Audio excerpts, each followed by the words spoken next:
నీ మాట శక్తిహీనులను బలపరచగలిగిన మాట, చెమ్మచిల్లిన వారిని బలపరిచే మాట, ఎడారి ఎండిపోయిన జీవితాల్లో నీరు హోటను కలిగించే మాట, ఆశల వలయాల్లో ఆరోగ్యకరమైన ఆయన మాట విడుదల చేస్తూ ఉన్నాడు. నా పరలోకపు తండ్రి వ్యవసాయకుడా, నా పరలోకపు తండ్రి వ్యవసాయకుడా, నీ తోటలోనే ద్రాక్షవల్లితో నన్ను అంటుకట్టి స్థిరపరచావా, నీ తోటలోనే ద్రాక్షవల్లితో నన్ను అంటుకట్టి స్థిరపరచావా, జ్యోతిమయుడా నా ప్రాణప్రియుడా,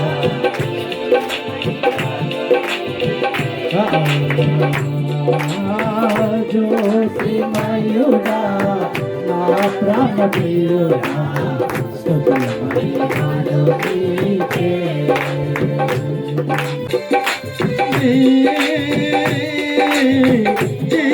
జీవమార్గము నాకతి ప్రియము,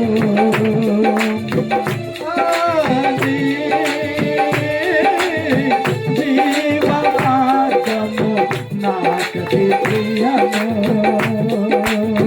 శిలము మార్గము నాకు అసాధ్యము, నన్ను నడుపుము శిలము మార్గము నాకు అసాధ్యము, నన్ను నడుపుము జ్యోతిమయుడా నా ప్రాణప్రియుడా,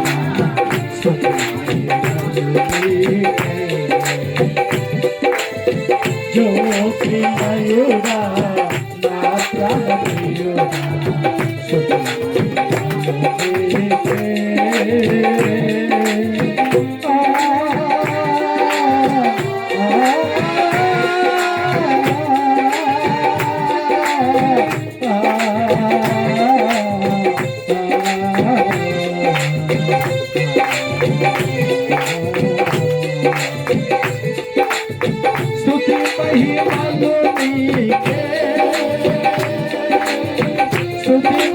మహిమలు నీకే,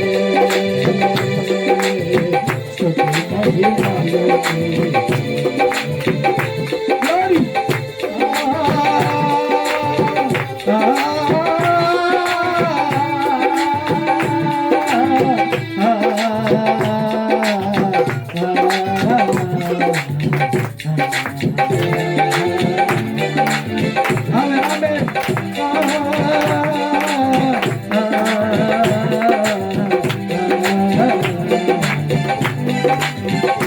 అదే దేవుని కృప.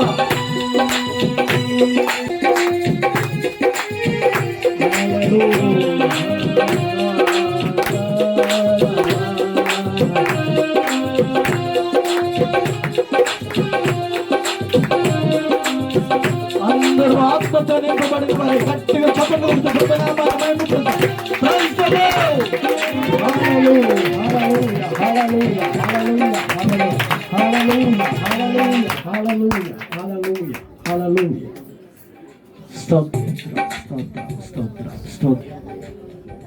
ప్రార్థన చేసుకున్నాం. అందరూ కూడా మోకరించి ప్రభు సన్నిధిలో ఆనందముతో సంతోషముతో, నీ మాట చాలు నాయన, నీ చూపు చాలు నాయన.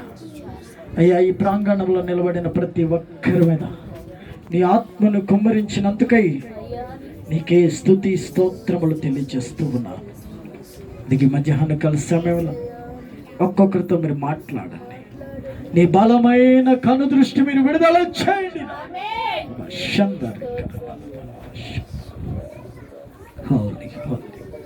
ప్రార్థన చేసుకుందాం అందరూ కూడా. హల్లెలూయా, హల్లెలూయా. దేవుని వాక్యంలో శ్రేష్టమైన మాటలు మీతో మాట్లాడాలని, ఆయన పరిశుద్ధమైన సన్నిధి మీ మీద ఆవరింప చేయాలని, ఆయన ప్రభావము మీ మీద కుమ్మరింపబడాలని, ఆయన ఎప్పుడు ఎల్లప్పుడూ మీకు తోడుగా ఉండాలని నడిపిస్తుంది.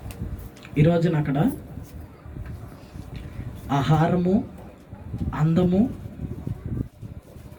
ఆరోగ్యము, ఆహారము, అందము, ఆరోగ్యము, ఆ మూడు మాటల మీద దేవుడు అక్కడ ప్రజలతో మాట్లాడాడు. ఈ రోజున మీరు ఆ వాక్యాన్ని వినాలంటే యూట్యూబ్లో వస్తుంది. మీరు రాత్రిపూట అందరు అన్నాలు తినేసిన తర్వాత, లేకపోతే తినేటప్పుడు టీవీ చూస్తూ కూర్చుంటారు కదా, టీవీ చూస్తా ముద్ద నోట్లోకి వెళ్తుందా, లేకపోతే పళ్ళలోకి వెళ్తుందా, నోట్లోకి వెళ్తుందా, ముక్కులోకి వెళ్తుందా అన్నట్టు తెలుసుకోకుండా టీవీ చూస్తూ తింటారు కదా. ఆ టైంలో వాక్యాన్ని పెట్టుకుని ఆడ మొబైల్లో పెట్టుకుని ఆ వాక్యాన్ని వినుకుంటా తినండి. దేవునికి స్తోత్రం, హల్లెలూయా.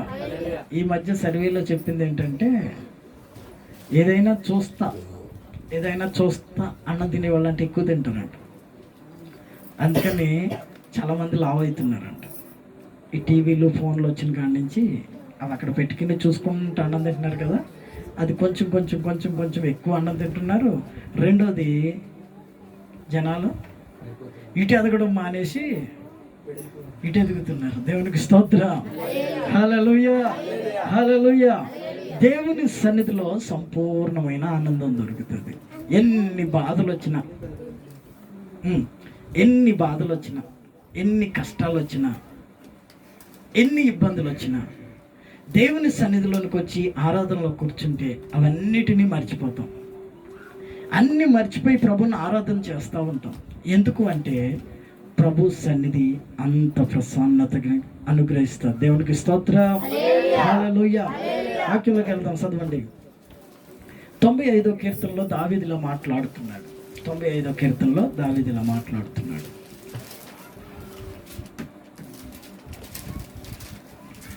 95వ కీర్తన 7వ వచనం. రండి, నమస్కారం చేసి సాగిలపడదము. మనలను సృజించిన యెహోవా సన్నిధిని మోకరించదము. నేడు మీరు ఆయన మాట అంగీకరించిన ఎడల ఎంత మేలు. చాలు. నేడు మీరు ఆయన మాట అంగీకరించిన ఎడల ఎంత మేలు. రండి ఆయన సన్నిధిని నమస్కారం చేసి సాగిలు పడదాం. దేవునికి స్తోత్రం, హల్లెలూయా. నా దేవుని ప్రియులారా, దేవుని సన్నిధికి మనం వచ్చేది ఎందుకంటే ఆయన సన్నిధిని సాగిలి పడి నమస్కారం చేయడానికి. ఆయన సన్నిధిలో సాగిలు పడి నమస్కారం చేయడానికి. మనం వచ్చి వాళ్ళ మొక్కలు వీళ్ళ మొక్కలు చూసుకోవడానికి కాదు, వాళ్ళ మీద వీళ్ళ మీద గొడవలు పడడానికి కాదు, వాళ్ళతో వీళ్ళతో ముచ్చట్లు పెట్టడానికి కాదు దేవుని సన్నిధికి వచ్చేది. దేవుని సన్నిధికి వచ్చి ఎవరైతే శ్రద్ధగా ఆయన మాటలు విని ఆయన మాటలను హృదయపూర్వకంగా అంగీకరించి ఆయన వైపు చూస్తూ సాగిలపడి నమస్కారం చేస్తారో వారిని ప్రభు మెండైన దీవెనలతో నింపుతాడు. దేవునికి స్తోత్రం, హల్లెలూయా. ప్రభు ఆశీర్వాదం మీ కుటుంబాల్లోనికి రావాలి అంటే ఆయన సన్నిధికి వచ్చిన మీరు సాగిలపడి నమస్కారము చేయాలి. ఇజ్రాయేలీల ప్రజలు ఆరాధన చేసేటప్పుడు ఏం చేస్తారంట? మనం నిలబడతామా? ఆరాధన చేసేటప్పుడు నిలబడమంటే ఒక 10 నిమిషాలు నిలబడతారు, కూర్చుంటారు. మీరు నడాలు గుంజుతాయి కదా, మనకి ఎముకల్లో బలం లేదు, అవునా? ఎముకల్లో బలం లేదు, నడాలు గుంజుతాయి కనుక ఒక 10 నిమిషాలు నిలబడితే అమ్మట కూర్చుంటాం మనం. అందుకని ఈరోజు మిమ్మల్ని నిలబెట్టలేదు, ఆరాధనలో కూర్చున్నారు కనుక ఎక్కువసేపు ఆరాధన చేశారు. దేవునికి స్తోత్రం, హల్లెలూయా. కనుక కీర్తనల గ్రంథం చదివేటప్పుడు నిలబడండి, కానీ ఆరాధన చేసేటప్పుడు కూర్చుని ఆరాధన చేయండి. నిలబడి ఆరాధన చేస్తే మంచిది. దేవునికి స్తోత్రం. దేవుని సన్నిధిలో నిలబడి చేతులు ఎత్తి ఆరాధన చేస్తే మంచిది. వాళ్ళు ఏం చేస్తారంటే, ఇగో ఆరాధన చేసేటప్పుడు ఈ 2 చేతులు ఇలా పైకెత్తుతారా, నోరు ఖాళీగా ఉంటుంది కదా, స్తోత్రం స్తోత్రం స్తోత్రం స్తోత్రం అంటుంటారు. చేతులు పనిచేస్తున్నాయి, నోరు పనిచేస్తుంది, మరి ఖాళీగా ఉన్నాయి కాళ్ళు. అందుకని 2 కాళ్ళతో ఏం చేస్తారంటే స్తోత్రం స్తోత్రం స్తోత్రం, ఆరాధన స్తుతి ఆరాధన ఆరాధన స్తుతి ఆరాధన అని చేతులు ఊపుతారు, కాళ్ళు కదులుతుంటే, నోరు మాట్లాడుతుంటుంది. అప్పుడు దేవాతి దేవుడు ఏం చేస్తాడంటే వారిని పరలోకం నుంచి దిగి వచ్చి వారిని ఆశీర్వదిస్తాడు. అందుకని కీర్తనకారుడు అంటాడు, రండి, మీరు ఆ పనుల మీద ఈ పనుల మీద ప్రయాసపడుతూ ఉన్నారే, ఆ పనులమట ఈ పనులమట తిరుగుచూ ఉన్నారే, ఇంకా ఆ పని అవ్వలేదు ఈ పని అవ్వలేదు అని కంగారు పడుతూ ఉన్నారు, ఇబ్బంది పడుతూ ఉన్నారే, మీరంతా రావాల్సిన స్థలం ఏంటంటే దేవుని సన్నిధికి రండి. మనం అందరము కలిసి సాగిలపడి నమస్కారం. ఎందుకు నమస్కారం చేయాలి దేవునికి? ఎందుకు నమస్కారం చేయాలి? నమస్కారం చేస్తే వచ్చే లాభం ఏంటి అంటే, ఒక నాస్తికుడు దేవుడు లేడు అని చెప్తాడు, ఒక క్రైస్తవుడు దేవుని మీద బాగా ఆధారపడతాడు, అవునా? దేవుడు లేడని ఒకడు చెప్తాడు, దేవుడి మీద బాగా ఆధారపడేవాడు ఒకడు ఉన్నాడు. ఈ దేవుని మీద ఆధారపడి ఇది లోకానికి, సృష్టికి, ఇదిగో ఈ నడుస్తున్న ఈ ప్రపంచానికి, వీస్తున్న ఈ గాలికి, ఈ మానవ యావత్ ప్రపంచానికి ఒక సృష్టికర్త అయిన దేవుడు ఉన్నాడు. ఆ దేవుని సన్నిధిలో సాగిలు పడడం మంచిది, ఆ దేవుని సన్నిధిలో ఆరాధించడం మంచిది అని ఒక అతను బోధిస్తూ ఉన్నాడు. ఒక అతను అంటాడు, అబ్బే దేవుడు ఎక్కడున్నాడండి, దేవుడే లేడు అంటాడు. వీళ్ళిద్దరూ కలిసి ఒక రోజున డెబిట్ పెట్టుకున్నారు. డెబిట్ అంటారా మాస్టర్, ఏమంటారు? డిబేట్ పెట్టుకున్నారు. కూర్చున్నారు, ఇద్దరు వాదిస్తూ ఉన్నారు. మొత్తం మీద ఒక్క రౌండ్ పూర్తయ్యేటప్పటికే ఈ దేవుడు లేడు అని వాదించే వ్యక్తి గెలిచాడు.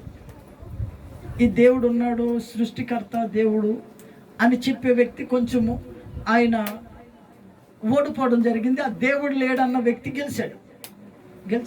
గెలిచి బయటకు వచ్చి అమ్మట ఫోన్ తీసుకుని వాళ్ళ ఫ్రెండ్కి ఫోన్ చేశాడు, దోస్తుగడికి. అరే మనమే గెలిచాం అలా అన్నాడు. నిజమేనారా అంటే, నిజమే, మనమే గెలిచాం. దేవుడు లేడని వాదించేవాడు గెలిచి వాళ్ళ ఫ్రెండ్కి ఫోన్ చేస్తున్నాడు, మనమే గెలిచాంరా ఇలా అన్నాడు. నిజంగా మనమే గెలిచామంట. దేవుని దయ వల్ల మనమే గెలిచావురా అన్నాడు. వీడి ముందు వాదించింది ఏంటి? మరి ఇప్పుడు ఎవరి దయ? దేవునికి స్తోత్రం. నువ్వు నడవాలంటే దేవుని దయ కావాలి, నువ్వు గెలవాలంటే దేవుని దయ కావాలి, నువ్వు మాట్లాడాలంటే దేవుని దయ కావాలి, నువ్వు పండుకున్న వాడికి నిద్రలో నుంచి లెగాలంటే దేవుని దయ కావాలి. దేవుడు లేకుండా నువ్వు ఏది చేయలేనప్పుడు దేవుడు లేడని ఎలా వాదిస్తావు పిచ్చోడా? దేవునికి స్తోత్రం. హల్లెలూయా. నేను ఒక సేవకుడు చెప్తుంటే విన్నాను నన్ను ఈ మాట, నాకు చాలా మంచిగా అనిపించింది, అందుకే మీకు చెబుతున్నాను. దేవునికి స్తోత్రం. హల్లెలూయా. మనము దేవుని సన్నిధిలోనికి వచ్చేటప్పుడు దేవుని సన్నిధికి ఎందుకు రావాలి, దేవుని సన్నిధిలో ఎందుకు సాగిలు పడాలి అంటే, దేవుని సన్నిధిలో సాగిలు పడడం వల్ల వచ్చే లాభం ఏంటో చెప్తాను నేనండి. మొదటి దినవృత్తాంతంలో 16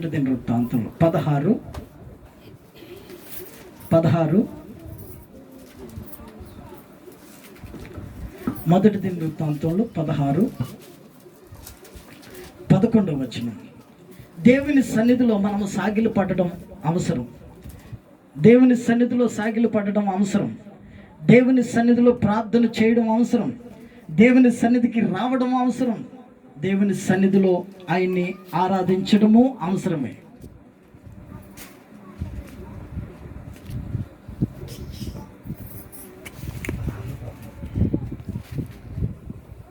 తీసేసావా? కనపడుతున్నదేనా? హల్లెలూయా. చదవండి మొదటి దినవృత్తాంతములు 16వ అధ్యాయము 11వ వాక్యం.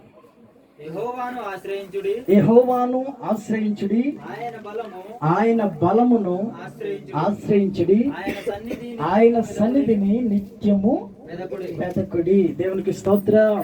హల్లెలూయా. కొంతమంది కొన్ని రకాలమైన ఆశ్రయాలను తీసుకుంటూ ఉంటారు.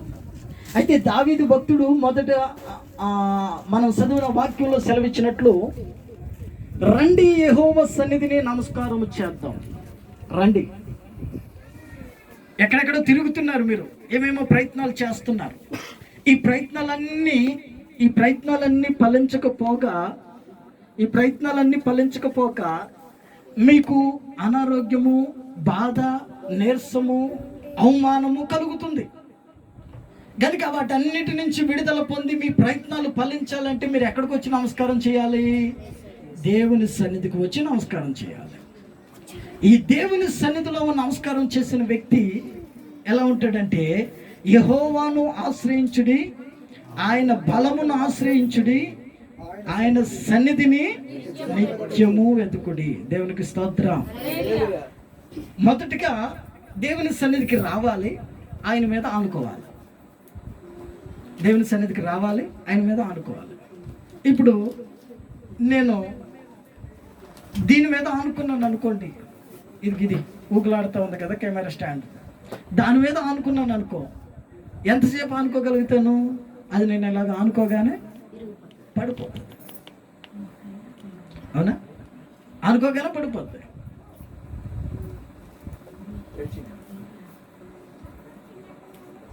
మరి దేని మీద ఆనుకుంటే పడవు? ఇప్పుడు గట్టిగా స్థిరమైన పునాదిగా ఉన్న దాని మీద ఆనుకుంటే పడం. ఈ స్థిరమైన పునాది ఎవరంటే దేవుడు. దేవునికి స్తోత్రం. హల్లెలూయా.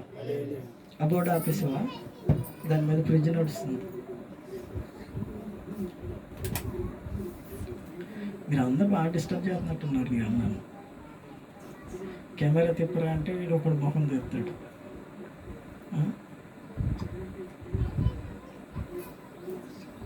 హల్లెలూయా చెప్పండి. మీరు బయట నుంచి లోపలికి రండి. ముందు బయట నుంచి లోపలికి రండి. వచ్చారా? బయట నుంచి అంటే బయట ఆలోచనలో నుంచి దేవుని ఆలోచనలోనికి వచ్చారు. దేవునికి స్తోత్రం. హల్లెలూయా. యెహోవాను ఆశ్రయించండి, ఆయన బలమును ఆశ్రయించండి, ఆయన సన్నిధిని నిత్యము వెతకండి. మొదటిగా ఆయన సన్నిధిలోనికి వచ్చి సాగిలపడి నమస్కారం చేస్తున్న నీవు ఆయన్ని ఆశ్రయించాలి. ఆయన్ని ఆశ్రయించిన తర్వాత నీకు కలిగే మేలు ఏంటంటే సమస్తాన్ని ఆయన జరిగిస్తాడు. ఆయన్ని ఆశ్రయించడం వల్ల మీకు వచ్చే లాభం ఏంటంటే 27వ వచనం చదవండి, అదే అధ్యాయంలో 27వ వచనం చదవండి. ఆయన అంటాడు, ఘనత ప్రభావములు ఆయన సన్నిధిని ఉన్నవి, బలమును సంతోషమును ఆయన యొద్ద ఉన్నవి. దేవునికి స్తోత్రం, హల్లెలూయా. ఇప్పుడు మనిషికి బలం కావాలి, మనిషికి ఘనత కావాలి, మనిషికి సంతోషం కావాలి, ఇంకా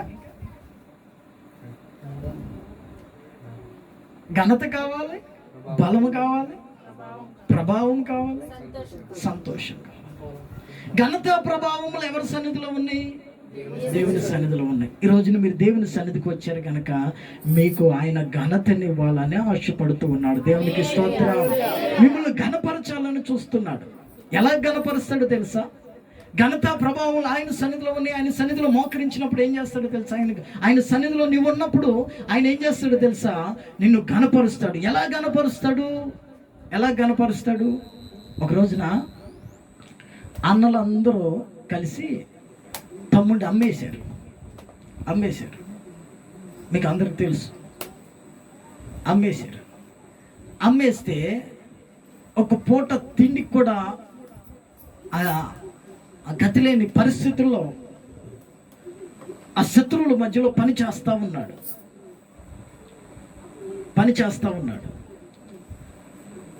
అతను పని చేస్తూ ఉన్న సమయంలో మహా అందగాడు, సుందరుడు, మహా అందంగా ఉండేవాడు. పని చేస్తున్న సమయంలో ఆ యజమానురాలు ఏం చేసిందంటే, నువ్వంటే నాకు ఇష్టం, నువ్వు నాతో ఉండాలి అని బలవంతం చేసింది. బలవంతం చేస్తే ఈయన ఏం చేశాడంటే, ఇంక యజమానురాలతో టైఅప్ పెట్టుకుంటే మనకు నిండు కొండలే ఉంటుంది మన సంసారం అనుకున్నాడా? ఈ లోకంలో అనుకునే వాళ్ళు ఉన్నారు. అట్లా అనుకుని లోకంలో కలిసిపోయి పాపానికి ఒడిగట్టి వాళ్ళ బ్రతుకులను నాశనం చేసుకుని నిండు జీవితాలు, సమృద్ధిగా బ్రతకాల్సిన జీవితాలు, ఆశీర్వాదకరంగా ఉండాల్సిన జీవితాలను మధ్యలోనే పాడు చేసుకుంటున్నారు ప్రజలు. యవనస్తులారా, పిల్లలారా, పెద్దలారా, దేవుణ్ణి ఆశ్రయించిన మీకు ఘనత తేవాలని ఆయన ఆశపడుతుంటే మీరేం చేస్తున్నారంటే మధ్యలోనే ప్రయత్నాలు చేసి మీ జీవితాలు పాడు చేసుకుంటున్నారు. అయితే ఆయన ఏం చేశాడంటే అక్కడి నుంచి పారిపోయాడు. పాపంలో నేను ఉండకూడదు, నేను వెళ్ళిపోవాలి, దేవుని సన్నిధిలోనికి వెళ్ళిపోవాలి, ఆయన సన్నిధిలో సాగిలపడి నమస్కారం చేయాలి, కనుక నేను వెళ్ళిపోతానని పారిపోతే ఈలోపు ఆయన షర్ట్ పట్టుకుని లాగేసి, షర్ట్ పట్టుకుంటే ఆ షర్టు విప్పేసి ఈ బట్టలు తీసి ఆ షర్ట్ వదిలేసి వెళ్ళిపోయాడు. పోయింది షర్టు, 100 రూపాయల షర్ట్. నేను ఈ పాపంలో పడకూడదు అనుకున్నాడు, అంతే వెళ్ళిపోయాడు. నా దేవుని ప్రియులారా, అన్న బాగా బలవంతం చేసిందన్న, నేను 1000 రూపాయలు పెట్టేశాను అక్కడే ఉండాల్సి వచ్చిందన్న పని వల్ల. 5 రోజుల జీతం ఆగిపోతుందన్న, అక్కడే ఉండిపోవాల్సి వచ్చిందన్న. మా సార్ జీతం ఏమన్నా అన్నాడన్నా, లేకపోతే ఇంకొకటి అన్నా అంటే మీరు చేస్తున్నారని కాదు కానీ చెప్పేది, ఇలాంటి సమస్యలు ప్రజల్లో ఉన్నాయి, వ్యక్తిగతంగా ఉన్నాయి. వీటన్నిటి నుంచి విడిపించుకోవాలి. ఒక శరీర సంబంధమైన సుఖం కానీ, సంతోషం కానీ, లేక ఆనందాన్ని కలిగించే, లోక సంబంధమైన ఆనందాన్ని కలిగించే విషయాల్లో డబ్బే కానీ, ధనమే కానీ, ఏదైనా కానీ వాటిని విడిపించుకుని అక్కడి నుంచి పారిపోయి దేవుని సన్నిధిలోనికి వచ్చి నమస్కారం చేస్తే దేవుని సన్నిధిలో ఏమున్నాయంటే ఘనత ప్రభావాలు ఉన్నాయి. ఆయన పారిపోయిన వ్యక్తి పారిపోగా ఈ మనిషి కేసు పెట్టింది. కేసు పెడితే మొత్తం మీద తీసుకెళ్ళి జైలు వేసిన తర్వాత ఇంచుమించు 30 సంవత్సరాల వయసు అప్పుడు మరలా రాజుగారి దగ్గరికి తేబడ్డాడు. నా దేవుని పిల్లారా, మిమ్మల్ని ఎదురాల్చుకున్న మనుషులు, మిమ్మల్ని వెలివేసిన మనుషులు, మిమ్మల్ని ధ్వంసనాడేసిన మనుషులు, మిమ్మల్ని కాదనుకున్న మనుషుల మధ్యలోనికి దేవుడు ఎలా తీసుకుని వస్తాడో తెలుసా? ఒక ఘనత కలిగిన వ్యక్తిగా తీసుకుని వస్తాడు. దేవునికి స్తోత్రం. హల్లెలూయా. మీ అవసరమును కలుగు చేస్తాడు వాళ్ళకి. నీ అవసరం ఏంటి? అవతలకి అని ఒకప్పుడు త్రోసి వేసిన వారు, నీచంగా అవమానంగా చూసిన వాళ్ళు, నీవెప్పుడైతే దేవుని సన్నిధిలో సాగిలపడి నమస్కారం చేసి మనసారా ఆయన్ని కొనియాడుతావో, ఆయన మీద నీవు ఆనుకుంటావో, శాంతం నీవు ఆయన మీద ఆశ్రయిస్తావో, అప్పుడు నీకు ఆయన ఘనతను కలుగు చేస్తాడు. దేవునికి స్తోత్రం. హల్లెలూయా. ఏ విధంగా ఘనతను కలుగు చేస్తాడంటే, అన్ని సంవత్సరాల తర్వాత రాజుకి ఆయన అవసరాన్ని కలుగు చేశాడు. రాజుగారు అన్నాడు, రే తీసుకుని రండి రా, ఆయన తీసుకుని రండి అన్నాడు. తీసుకుని వస్తే ఆయన ఆ కళ భావాన్ని చెప్పిన తర్వాత, ఇదిగో నేను ఈ దేశానికి, ఐగుప్తు దేశానికి ఫరోని మాత్రమే, ఫరోని నేనే, కానీ నీ ఆజ్ఞ లేకుండా నా ఇంట్లో వాళ్ళు కూడా ఒక ముద్ద అన్నం తినకూడదు. దేవునికి స్తోత్రం. హల్లెలూయా. రాజుని నేనే, కానీ నడిపించేదంతా నువ్వే. నా దేవుని ప్రియులారా, మీరు ఉద్యోగాలు చేస్తున్న చోట, లేదా మీరు పని వాళ్ళుగా ఉన్న చోట, మీరు ఎక్కడైతే ఉంటున్నారో, ఎక్కడైతే పని చేస్తున్నారో, ఆయా ప్రాంతాల్లో ప్రభు మీకు తోడుగా ఉండి మిమ్మల్ని ఘనపరిచే విధం ఎలా ఉంటుందో తెలుసా? ఇదిగో బిడ్డ, నువ్వు లేకపోతే ఆ పని నడవదు. హల్లెలూయా. నిన్నెవరో చెప్పారంట, రాజన్న చదువుకోలేదు కానీ బాగా స్పీడ్గా పనిచేస్తాడని జీతం బాగా పెంచారంట రాజన్నకి అన్నారంట. దేవునికి స్తోత్రం. హల్లెలూయా. ఏం చేసినందుకు? స్పీడ్గా పనిచేసినందుకు. వాళ్ళు అనుకున్నది ఏంటంటే, రాజన్న చదువుకోలేదు కానీ రాజానికి తెలివి బాగా ఉంది, ఆయన తెలివిని బట్టి, ఆయన పనిని బట్టి జీతం బాగా ఇస్తున్నారంట అని చెప్పుకున్నారు. దేవునికి స్తోత్రం. హల్లెలూయా. వాళ్ళ మాటను బట్టి ఆ జీతాలు అలా వస్తే దేవుని మందిరాలు కట్టడానికి పూనుకుంటాం. దేవునికి స్తోత్రం. హల్లెలూయా. హల్లెలూయా. ఎటువంటి కొదువు లేకుండా దేవుడు పోషిస్తాడు మనల్ని. నీకు ఏ స్థితిలో ఉన్నా సరే నిన్ను లేపుకిని వచ్చి ఎక్కడ కనపరుస్తాడు తెలుసా? రాజు పక్కన రాజు అంతటి వాడిగా చేస్తాడు. దేవునికి స్తోత్రం. రాజుని నేనే, కానీ నీవు లేకోకుండా నా ఇంట్లో వాళ్ళు కూడా చెయ్యదరాల్చడానికి లేదు. యోసేపు అన్నల చేత అమ్మబడిన వాడు దేవుడు గణపరిస్తే ఎలా ఉందో చూసావా? ఒక దేశానికి ఆర్థిక శాఖ మంత్రిగా అయిపోయాడు. దేశాల నుంచి, కరువు వచ్చిన దేశాల నుంచి ఆయన దగ్గరకు వచ్చి ఆ సంచులు పట్టుకుని నిలబడ్డారు. ఎందుకో తెలుసా? కొంచెం గింజలు, కొంచెం ఆహారాన్ని తీసుకోవడానికి. యోసేపు న్యాయబద్ధంగా ఉన్నాడంట. యోసేపు న్యాయంగా ఉన్నాడంట. నీకు అప్పచెప్పిన పనులు నీవు న్యాయంగా ఉన్నప్పుడు నిన్ను కనపరుస్తాడు దేవుడు. దేవునికి స్తోత్రం. ఎలా న్యాయంగా ఉన్నాడో తెలుసా? 7 సంవత్సరాలు కరువు వస్తుందని తెలిసి ఆ 7 సంవత్సరాల ధాన్యాన్ని అంతటిని సమకూర్చి ఒక చోట రాశిగా పోసాడు. అన్ని ఒక సాటుకు తెప్పించడం, ఒక సాటుకు తేవడం కుదరదని చెప్పి ఆయా రాష్ట్రాల్లో ధాన్యాన్ని సమకూర్చి పెట్టాడంట. పెట్టి జనాల దగ్గర డబ్బులు ఉన్నాయండి, కొన్ని సంవత్సరాల వరకు డబ్బులు ఉన్నాయి. ఆ డబ్బులన్నీ ఇచ్చి ధాన్యాన్ని కొనుక్కుని వెళ్ళారు. తర్వాత డబ్బులు అయిపోయినాయి జనం దగ్గర.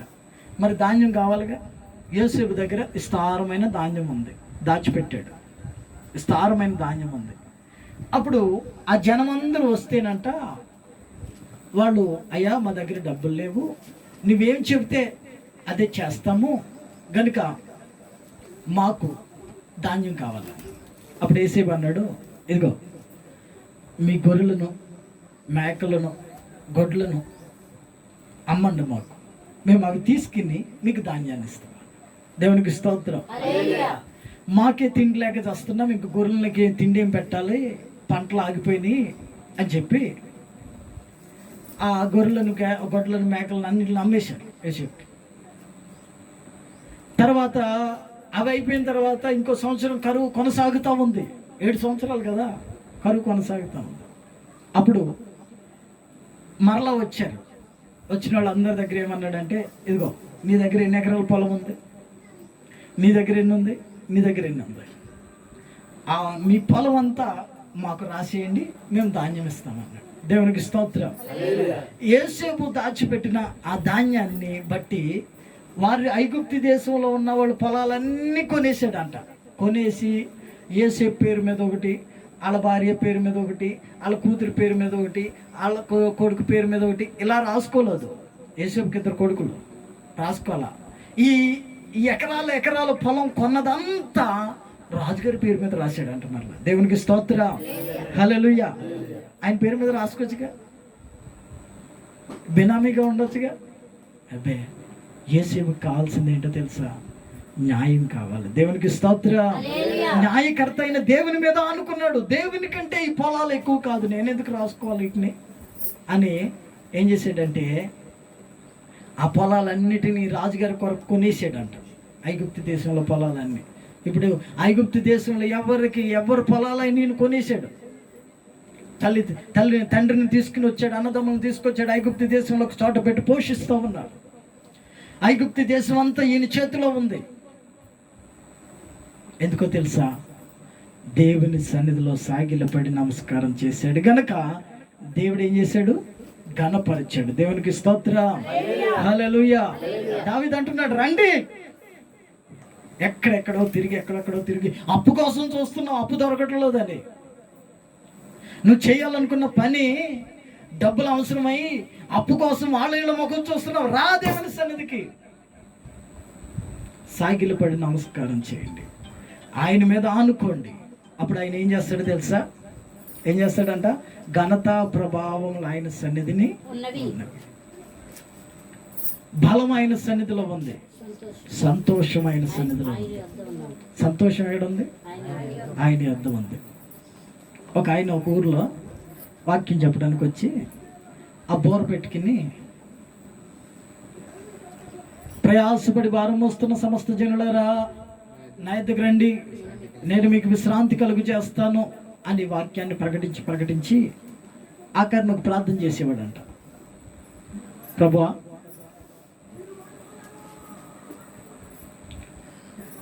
ఇదిగో అదేదో సబ్బు పేరు, ఏం సబ్బు అది? సంతూర్ గారు. లైఫ్ ఎక్కడ ఉందో ఆరోగ్యం అక్కడ ఉందన్నారు, కానీ ఇదిగో నీ సన్నిధి ఎక్కడ ఉందో అక్కడ సంపూర్ణమైన సంతోషం ఉంటుంది ప్రభు అని ప్రార్థన చేసేవాడు అండి. దేవునికి స్తోత్రం. హల్లెలూయా. దేవుని సన్నిధికి వచ్చినప్పుడు సంపూర్ణమైన సంతోషం మనకి కలుగుతుంది. మొకాల్లో దిగులు పెట్టుకుని ఏడ్చుకుంటూ కూర్చుని అది జరగలేదు, ఇది జరగలేదు, అది రాలేదు, ఇది రాలేదు, కలిసి రాలేదు అంటే ఎంత కలిసి వస్తుంది? ముందు మనిషి ఎక్కడికి రావాలి? దేవుని సన్నిధిలోనికి వస్తే దేవుని సన్నిధిలో ఏముంది? సంతోషం ఉంది, ఘనత ప్రభావం ఉంది. ఆలోచన చెప్పేవాడు ఆయనే, నడిపించేవాడు ఆయనే, నిన్ను సంరక్షించి పోషించేవాడు ఆయనే. దేవుని సన్నిధిలో ఘనత ఉంది. నా జీవితాన్ని మీకు ఎన్నోసార్లు చెప్పాను. ఎందుకు పనికిరాని జీవితాన్ని 6వ తరగతి 2 సార్లు ఫెయిల్ అయిపోయి, ఇంకా ఆ సర్టిఫికేట్లో కనుక మీరు 6వ తరగతి నా సర్టిఫికేట్ కనుక చూస్తే దాంట్లో ఏమి రాసిందో తెలుసా? ఈయన నెక్స్ట్ క్లాస్కి ప్రమోట్ అవ్వడానికి అర్హత ఉందా అని ఒక లైన్ ఉంటుంది అక్కడ ఏం రాసిందో తెలుసా? అర్హత లేదు అని రాసింది. కావాలంటే మీకు ఎప్పుడన్నా అది ఫోటో చూపిస్తాం మీకు సర్టిఫికేట్. దేవునికి స్తోత్రం. అంటే పొరపాటును కూడా 7వ తరగతికి వెళ్ళడానికి అవకాశం లేని నన్ను ఉన్నతమైన స్థానంలో నడిపిస్తున్నాడు. దేవునికి స్తోత్రం. హల్లెలూయా. ఉద్యోగంలో కానివ్వండి, కుటుంబ విషయంలో కానివ్వండి, గ్రామంలో కానివ్వండి, మార్గాల్లో కానీ ప్రతి విషయంలో ఆయన తోడుగా ఉండి నడిపిస్తున్నాడు. ఎందుకో తెలుసా? ఆయన సన్నిధిలో సాగిలపడి నమస్కారం చేస్తా.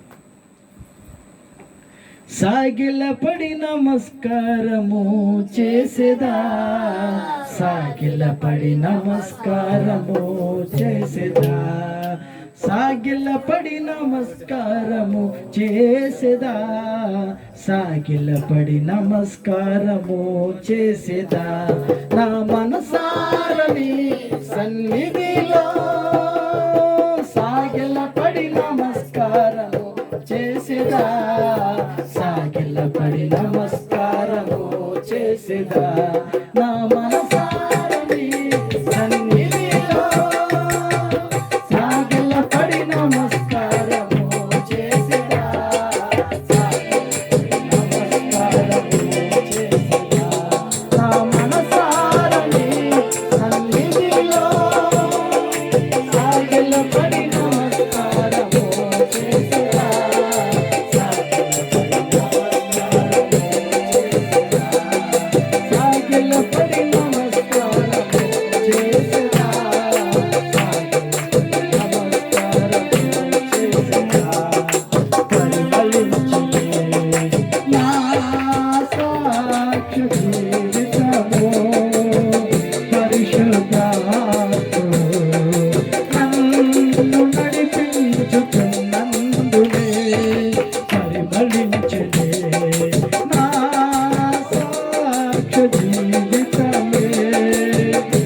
సాగిలపడి నమస్కారం చేయాలి.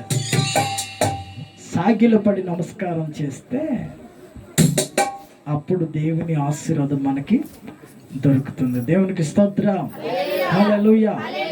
సాగిలపడి నమస్కారం చేయాలంటే ఆయన ఎక్కడ 2-3 కూడి నా నామమున ఏకీభవిస్తారో వారి మధ్యలో ఉంటానని వాగ్దానం చేసిన దేవుడు. ఇప్పుడు ఆయన సన్నిధికి వచ్చిన మనము 10 మందికి కూడికినో 2-3 కూడికినో ఆయన సన్నిధికి వచ్చాం. ఆయన సన్నిధిలో ఎవరున్నారు? ఇప్పుడు ఆయన సన్నిధిలో ఎవరున్నారు? చదవండి.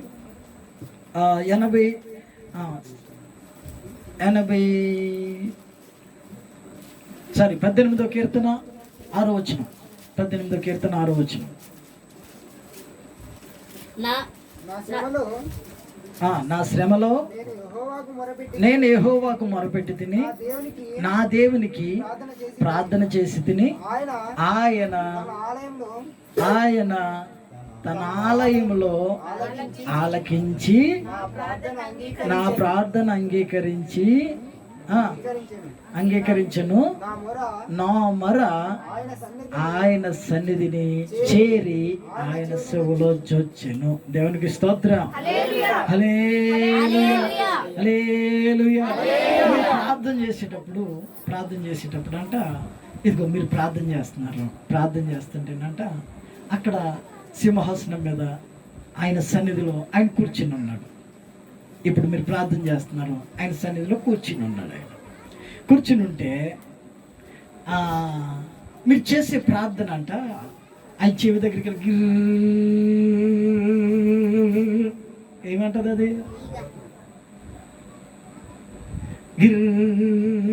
అంటుంది.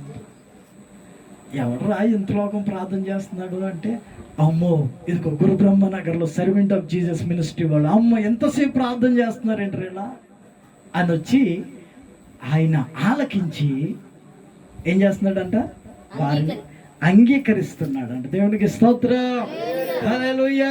మీ ప్రార్థన ఆయన చెవుల దగ్గరికి వెళ్ళి ఏం చేస్తుంది? అది చెవులో జొచ్చుతుందంట. రాయబడిన మాటే కానీ చెప్పేది. నా మొర ఆయన సన్నిధిని చేరి ఆయన చెవులో జొచ్చెను. దేవునికి స్తోత్రం. మీరు ప్రార్థన చేస్తే పక్క వాళ్ళకి కూడా వినపడదు. ఒకసారి చెప్పాను, గదిలో వెళ్ళి ప్రార్థన చేయాలని. మీకు చెప్పలేదు అనుకుంటా, అక్కడ చెప్పాను సబ్జెక్ట్. గదిలోకి వెళ్ళి ప్రార్థన చేయాలని. ఇప్పుడు మీరు ఆయన సన్నిధికి వచ్చినప్పుడు సాగిలపడి నమస్కారం చేసేటప్పుడు ఎలా ఉండాలో తెలుసా? మీ ప్రార్థన ఆయన చెవులో చొచ్చాలి. దేవునికి స్తోత్రం.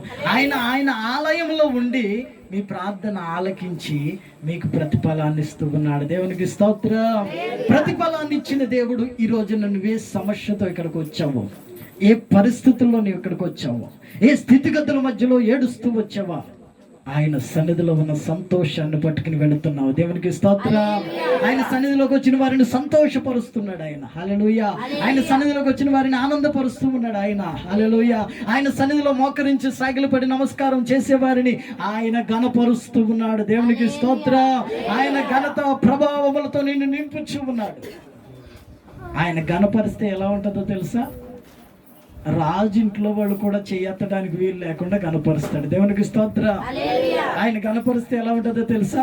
నువ్వు పనిచేసే చోట ఇదిగో ప్యూన్ దగ్గర నుంచి company manager, head of the department manager కూడా నీ మాట వినాలి. దేవునికి స్తోత్రం, హల్లెలూయా. అది అనుభవించి చెబుతున్నాను నేను. హల్లెలూయా.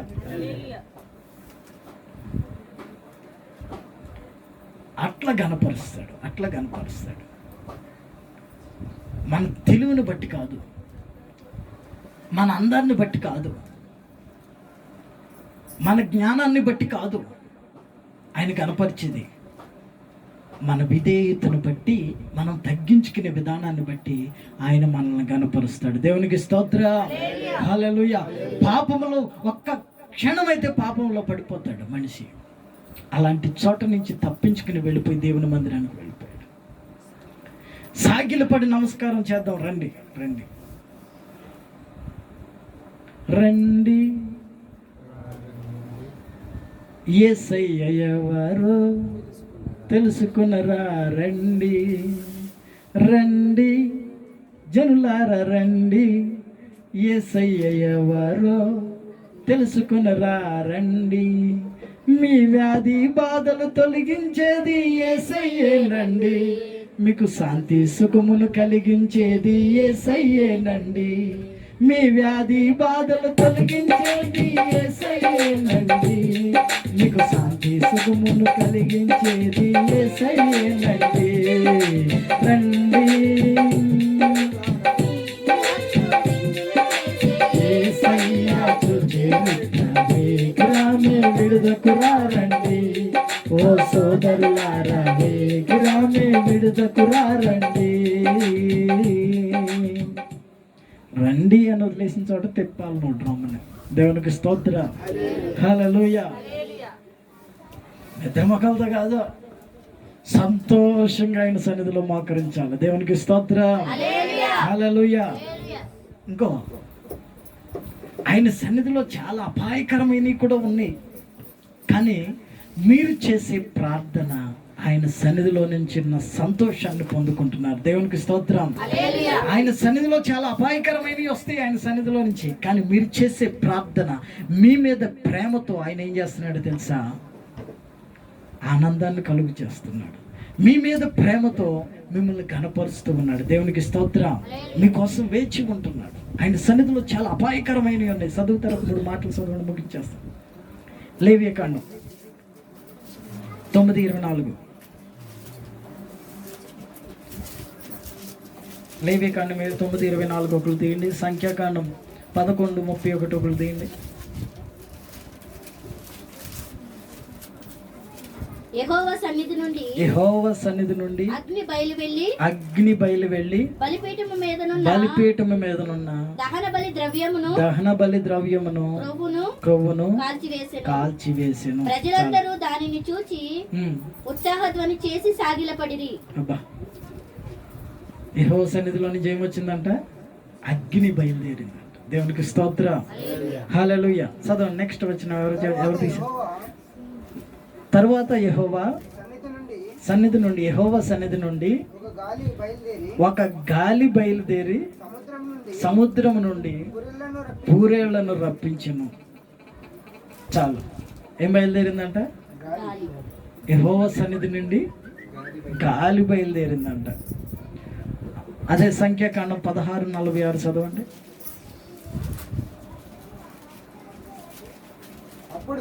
అప్పుడు మోషే నీవు ధూపార్తిని తీసుకొని బలిపీఠము నిప్పులతో నింపి ధూపం వేసి వేగముగా సమాజమునొద్దకు వెళ్ళి వారి నిమిత్తము ప్రాయశ్చిత్తము చేయుము. కోపము యెహోవా సన్నిధి నుండి బయలుదేరెను.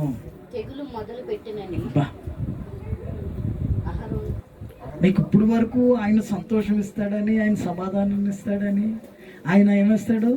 ఘనతనిస్తాడని చెప్పాను. మంచిదే, మీకు ఇవ్వాలి ఘనత, మీకు కావాలి సంతోషం, మీకు కావాలి ఆనందం, బలం కావాలి మీకు.